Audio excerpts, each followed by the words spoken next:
Maybe you're here because someone left, or maybe they didn't. Maybe they're still in your life, but not in the way they used to be. Maybe you're trying to let go of a relationship that ended months ago, yet every morning your mind still reaches for them before your eyes have fully opened. Maybe you're grieving someone who will never come back. Maybe you're trying to become a different person, but every mistake you've ever made keeps whispering that you'll always be the same. Whatever brought you here, I'm glad you're here, because I don't think letting go is something we're ever really taught.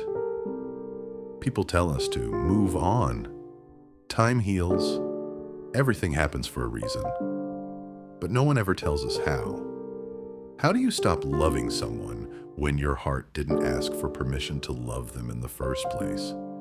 How do you stop replaying a conversation that ended years ago? How do you forgive yourself for becoming someone you never wanted to be? How do you accept that the life you imagined is never going to happen? Those questions don't have simple answers. And maybe that's why so many of us stay stuck.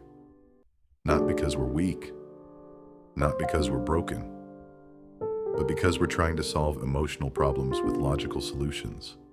We tell ourselves, I know they weren't right for me. I know it wasn't my fault. I know I should move on. Yet somehow, knowing isn't enough. Because the mind can understand something long before the heart accepts it. Carl Jung once wrote, "What you resist persists." Whether those exact words came from Jung, or are a later paraphrase of his ideas, the insight reflects something central to his psychology. The more we refuse to acknowledge or face something within ourselves, the more power it gains over us. Think about that for a moment. Have you ever tried not to think about something? The harder you try, the louder it becomes. Tell yourself not to think about your ex.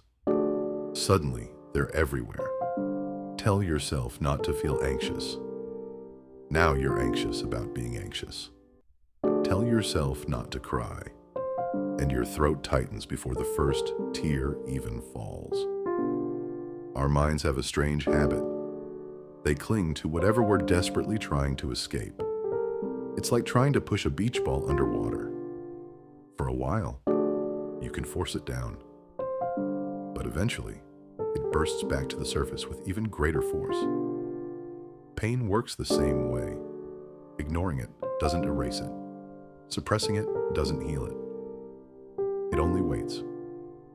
There is a story I once read from an anonymous person online. They wrote that it had been almost 4 years since their relationship ended. 4 years. They had dated other people, moved to another city, started a different job, built what looked like a completely new life. Yet every night, before sleeping, they still checked whether their former partner had viewed their social media story.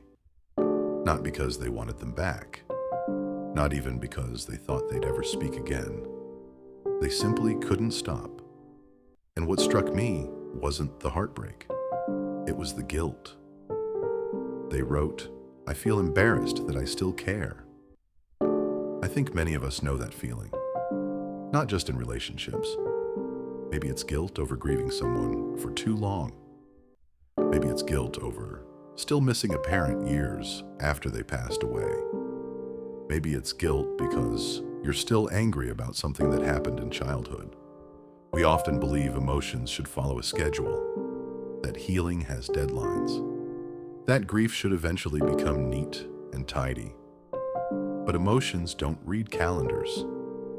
They don't care how much time has passed. They only care whether they've been understood. There's another reason letting go feels so impossible.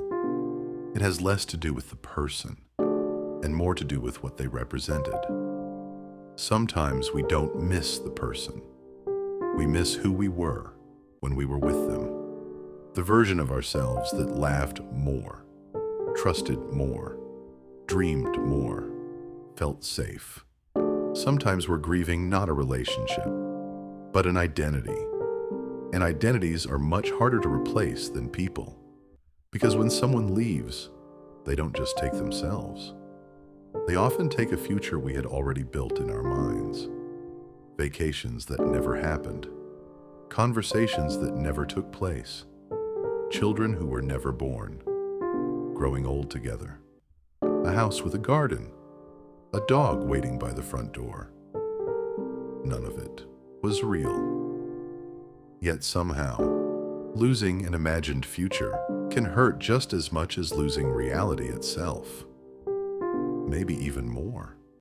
Because reality eventually gives us answers. Imagination never does. There's a Japanese art called kintsugi. When a bowl breaks, it isn't hidden away or thrown out. The cracks are repaired with lacquer mixed with gold.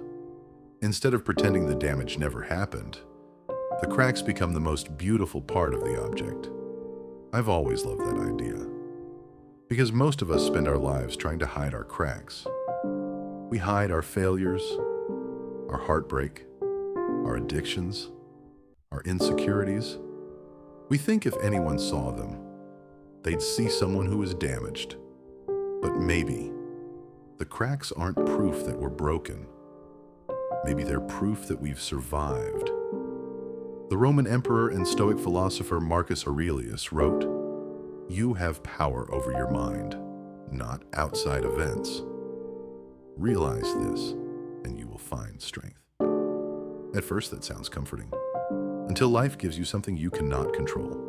A breakup, a diagnosis, a death, a betrayal, a dream that quietly falls apart. Because in those moments, control is exactly what we want. We replay conversations. We imagine different endings. We ask ourselves what we should have said, what we should have done, as if one perfect sentence could somehow rewrite the past. But the past doesn't negotiate. It never has.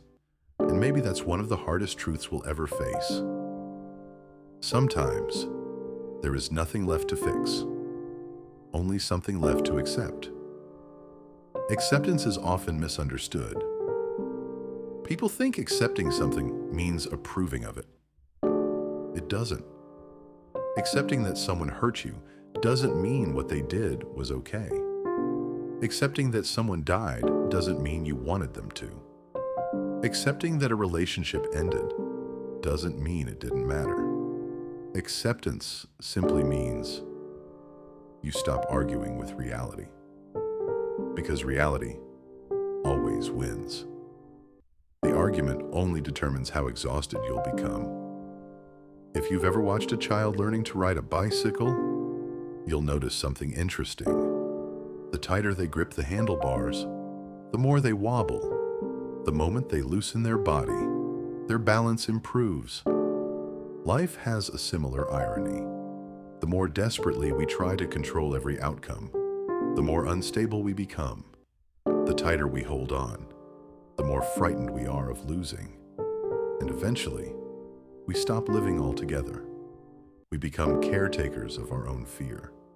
So before we talk about how to let go, we have to ask a different question. Why are we holding on so tightly in the first place? Because I don't think it's love. I don't think it's weakness. I think it's something much deeper. Something so quietly woven into all of us that most people spend their entire lives without noticing it. And until we understand that invisible force, letting go will always feel impossible.